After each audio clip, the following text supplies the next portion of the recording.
guys, in this video I'm going to share with you 2 Christmas themed art projects that you can do with your preschoolers. Hey guys, welcome back to video 8 on our Christmas theme.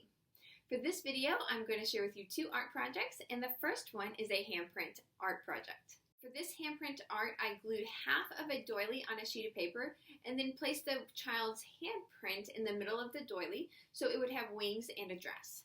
I then used a cut-out circle and gold glitter to create a halo on the angel's head. The second art project is a Santa hat. This one is great for fine motor because you're going to be gluing and coloring. I would color the Santa hat red to begin with and then glue on cotton balls to make the fuzzy part of the hat.